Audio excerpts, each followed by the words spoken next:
আজকে আবার চলে এসেছি নতুন একটা রেসিপি নিয়ে। আজকে তোমাদের রুই মাছ ফুলকপি আলু দিয়ে রান্না করে দেখাবো। পুরো রেসিপিটা শুরু থেকে শেষ পর্যন্ত দেখতে থাকবে, আমার পাশে থাকবে, আমাকে সহযোগিতা করবে। আজকের রেসিপিটা আমার হাজবেন্ড তোমাদের রান্না করে দেখাবে। তো চলো আর লেট কেন, দেখে নিই আজকের রেসিপিটা।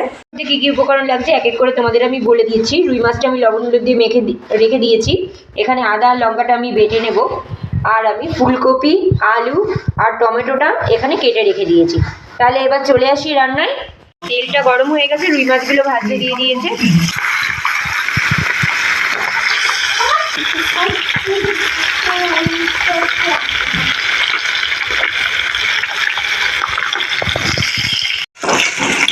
এবার মাছগুলোকে উল্টে দেব।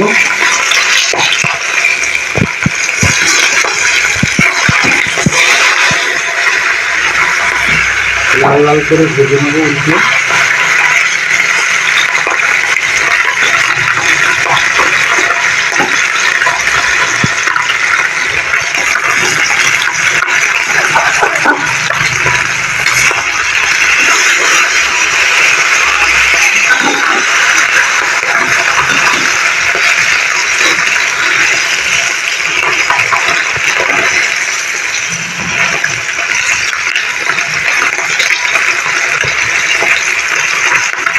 এই পিঠটা লাল হবে, তারপর নামিয়ে নেব।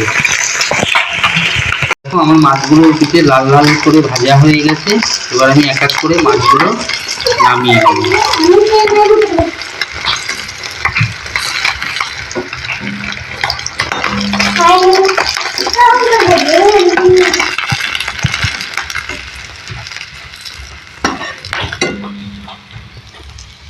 এবার বাকি মাছগুলো এবার আমি দিয়ে দেবো তেলে।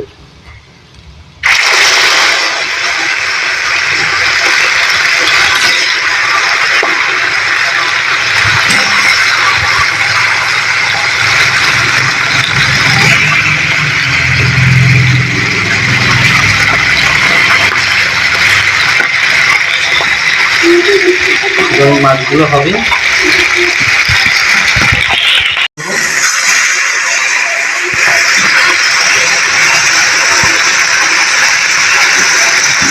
মাছগুলো উল্টানো হয়ে গেছে। এবার উল্টানো লাল হবে পিস। বন্ধুরা আমার মাছটা লাল লাল করে ভাজা হয়ে গেছে, এবার নামিয়ে নেব।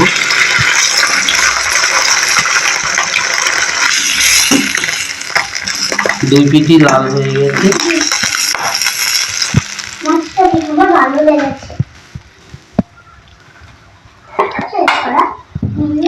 এবার এর মধ্যে আমি একটু সামান্য তেল দেব।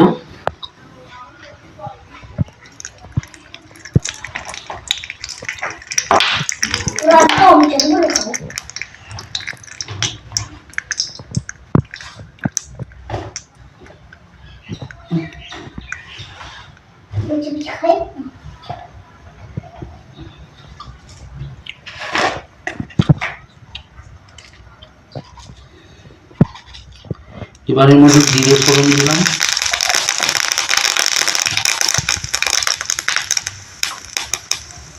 এবার ফুলকপিগুলো দিয়ে দিলাম এক এক করে।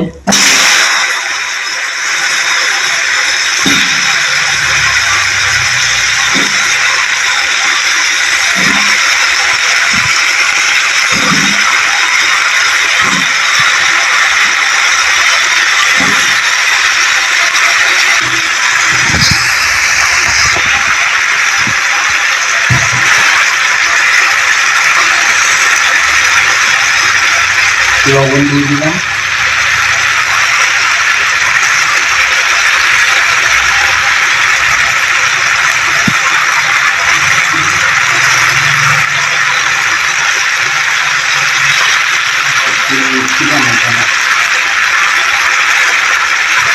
হলুদ দিলাম।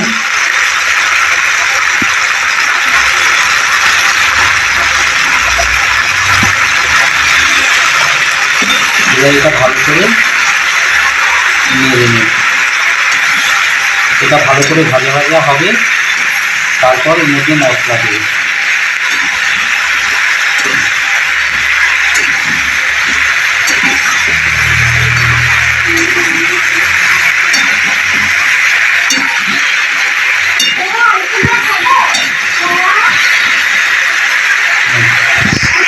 বন্ধুরা আমার এটা প্রায় ভাজা ভাজা হয়ে এসছে ফুলকপি আলুটা। সঙ্গে কিছুটা টমেটো দিয়েছিলাম।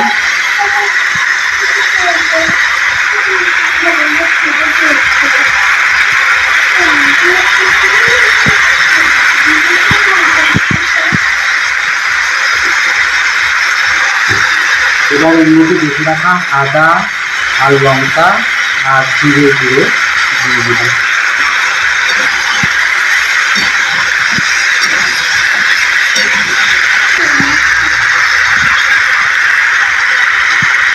এবার এর মধ্যে সামান্য জল দিলাম মশলাটা কষা হওয়ার জন্য।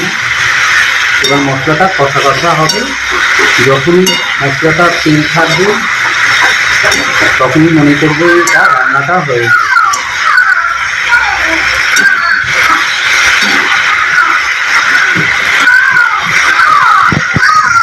মশলাটাও আমার রেডি। এবার আমি এর মধ্যে জল দিয়ে দিলাম।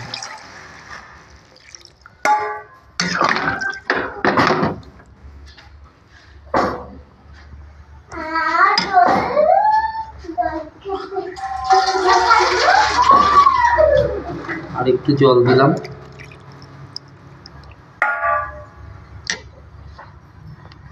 এবার এটা ফুটে উঠলে আমি মাছগুলো দিয়ে দেবো। এবার মাছগুলো দিয়ে দিলাম, ভাজা মাছগুলো ঝোলের মধ্যে।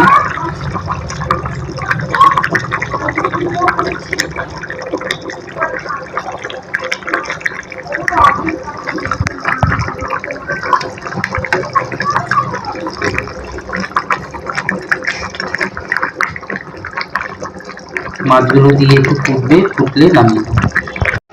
এবার ধনে পাতা কুচিগুলো দিয়ে দিই।